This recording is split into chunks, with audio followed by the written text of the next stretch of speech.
12 থেকে 17 বছর বয়সী বাচ্চাদের 1.5% অর্থাৎ 1.5% শিশু কিশোর কোনো না কোনো মাদক গ্রহণ করছেন 12 থেকে 17 বছর বয়সের মধ্যে, এবং 7 থেকে 11 বছর বয়সী যে সকল বাচ্চারা রয়েছে তাদের মধ্যে 0.2%।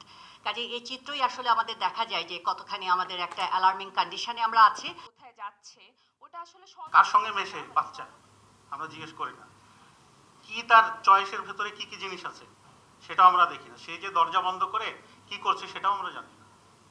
তো আত্মসমালোচনাটা পরিবার থেকে শুরু করা উচিত।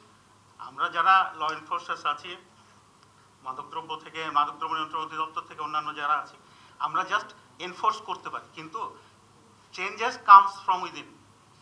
ভেতর থেকে যদি পরিবর্তন না হয়, পরিবার থেকে যদি পরিবর্তন না হয়, তাহলে কিন্তু কোনো কিছু করা সম্ভব হবে না এবং লাস্টিং করবে না। এটা এমন একটা সমস্যা যেটা কিন্তু পরিবার, সমাজ এবং রাষ্ট্র তিনটা কিন্তু জড়িত। সরকারকে এটা টপ এজেন্ডা বা প্রায়োরিটি হিসাবে এনে দেশ ও জাতির সামনে তুলে ধরে অভিভাবক, সমাজ এবং প্রত্যেকে তার জন্য তার দায়বদ্ধতা মধ্যে তাদেরকে আনা দরকার। কারণ এইভাবে কিন্তু দেশ চলতে পারে না। কারণ সামনে যুব সমাজ যদি না থাকে, কিন্তু আমরা কিন্তু অবশ্যই একটা খারাপ পরিস্থিতির দিকে আমরা যাব। পুনর্নির্বাসন কেন্দ্র রয়েছে।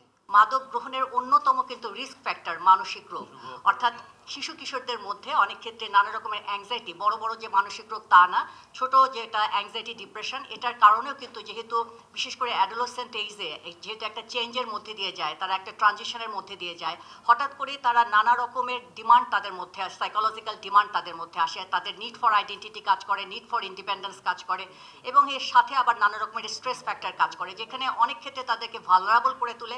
এই ভালনারেবিলিটিও কিন্তু অনেক ক্ষেত্রে তারা ইনফ্লুয়েসড হয় হলো পিয়ার গ্রুপ এবং অন্যান্য জায়গা থেকে তাদের নানা ধরনের আসক্তি, অর্থাৎ যে আসক্তি শুধুমাত্র মাদক আসক্তি না, সেটা ইন্টারনেট গেম আসক্তির জায়গাগুলো চলে আসে। মাদকের পাশাপাশি আমাদের যে ইন্টারনেট অ্যাডিকশন, গেম অ্যাডিকশন এবং হলো অন্যান্য যে আমাদের ডিভাইস অ্যাডিকশন আমাদের হচ্ছে, এবং যেটা আমরা চেম্বারে আমরা প্রচুর পরিমাণে আমরা পেয়ে থাকি, এবং এই দুটোরই কিন্তু যে কোনো ধরনের আসক্তি যখনই হয় তখনই কিন্তু তাদের সাইকোপ্যাথোলজিটা মোটামুটি একই রকমের থাকে, ট্রিটমেন্ট মোডালিটিও কিন্তু টু সাম এক্সটেন্ট একই রকমের। কারণ আসক্তি তখনই হয় যখন ইচ্ছাকৃত ব্যবহারটি বাধ্যগত ব্যবহারে পরিণত হয়, যেখানে আমাদের ব্রেনের মধ্যে কিছু স্ট্রাকচারাল এবং কেমিক্যাল কিছু পরিবর্তন বা ট্রান্সফরমেশন ঘটে।